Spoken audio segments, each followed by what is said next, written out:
Nice to meet you. Very nice. Today's the first day of rehearsal.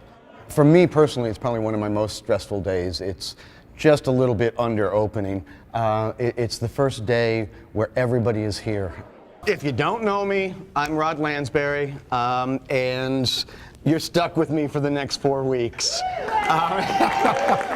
4 weeks that will bind this cast and crew into a tight-knit family as they rehearse long hours to bring Les Miserables to the Arvada Center Mainstage.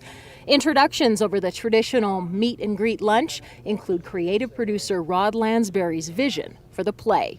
I see things differently in some ways in the way I'm approaching this show. One of the reasons I asked for the barricade. To me, the barricade represents not just a, quote, barricade, but it is the rubble, it is the struggle, it is the complete disorientation and disintegration of what's going on. And that's why everything to me comes out of the barricade. Working with the actors directly now, it's my first day of seeing them again after the time since we cast them, and starting to actually see what they do. And there isn't a moment to waste. Musically, there's a cut, and lyrically, there's a cut for Bamatois at letter J. Lansbury updates the cast on cuts and changes he's made. Drew, you'll be a customer. Daniel Langhoff, you'll be a customer. And with that, rehearsal begins. This is the day it starts.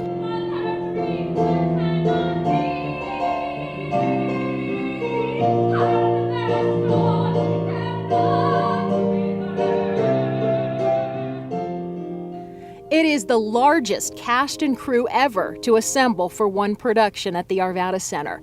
And though the first rehearsal takes place on a stark stage, the excitement of the music alone is enough to begin to bring the story to life through the voices of actors like Valerie Hill.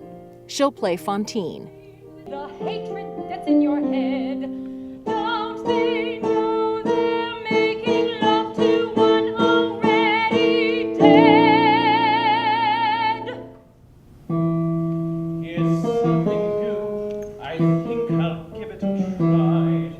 Come closer, you. The music to me is what you remember the most. It's just so beautiful. The first day of rehearsal is so exciting.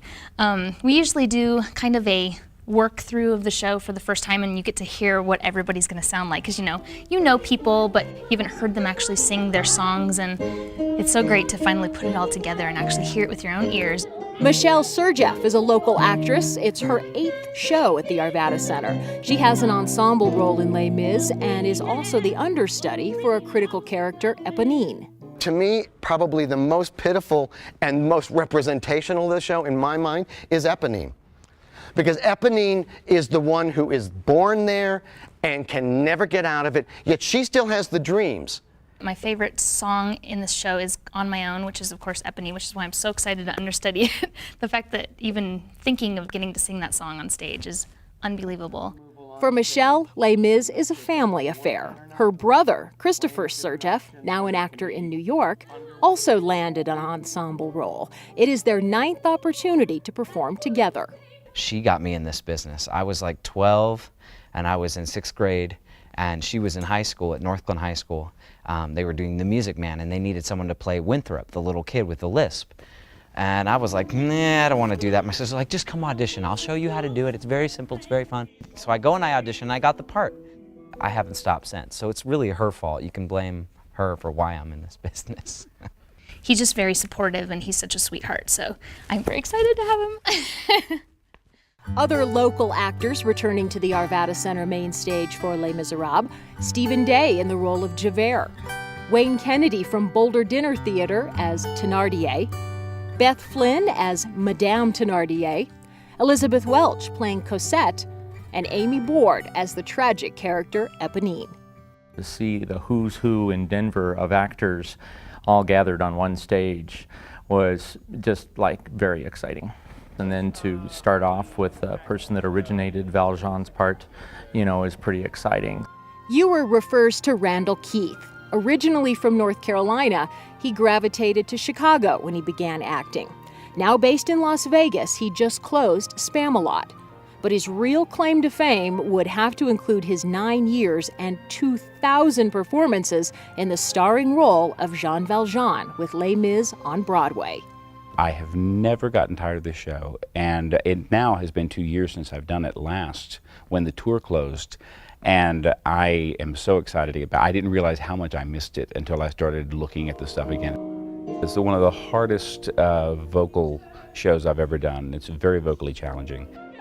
It's normally played by a tenor because it gets so high, and I don't consider myself a tenor, I'm a baritone. So when I'm screaming those B's in B flats, it's really at the end of my range, which I think adds an energy and a desperation, to the character. I use the desperation for the character, but I think it adds an excitement and a heaviness to the character that I think works for his world weariness. Being able to support the voices of the actors with live music adds to the excitement for musician Keith Ewer. He's the assistant to the music director for this play, and he'll be the percussionist in the pit during performances of Les Mis, a job that will keep him busy nonstop. It's very lyrical. The music supports the lyrics, and so for me personally, that's what's exciting about this, is that we're not just playing one tune after another, but that we're actually supporting the actors more than usual when we're there. And that's what the whole purpose of a musician in the pit is, to support what's going on stage. On day 4 of rehearsals, what's going on stage is a fight scene between Fantine character Valerie Hill and Jennifer Di Domenici in her ensemble role as a factory worker. Now what have we here, little innocent sister? Fight choreographer Jeffrey Kent guides them through the scene in small steps, each new move adding more drama, but in a way that no one will get hurt.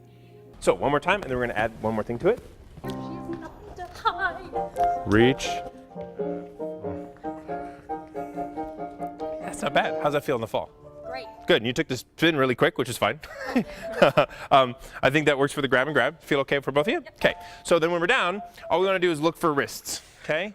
So the way I find wrists, so I don't accidentally get someone in the face, is that she goes and I kind of find, you can kind of slide to her wrists and find them here. Okay. I'm doing what I call bunny hands. So as opposed to locking in where I'm going to put any pressure on her wrist, I've just got you here and we can just do a little bit of this stuff. Okay. Hands outside of the body so nobody gets punched in the face. Yeah? You can break out of this by turning away from her here. Okay? Grab a hold of her and kind of get in this struggle over the letter. Does that make sense? And I'm not putting any weight on her back. My hands are kind of bridged. I'm just trying to get the letter there, and I think then we'll get you pulled off. Okay, let's look at that. She has nothing to fear. She has nothing to hide.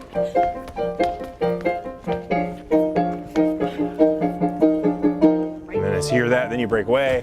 You keep going. Good. A second choreographed fight is a tense struggle between Fantine and ensemble cast member Brian R. Hutchinson, playing the role of Bamatawa. By Christ, you'll pay for what you've done. This rat will make you bleed. You'll see, I guarantee I'll make you suffer. You start to recognize how they work, what's their best methods. Everybody has a different style of going into a show.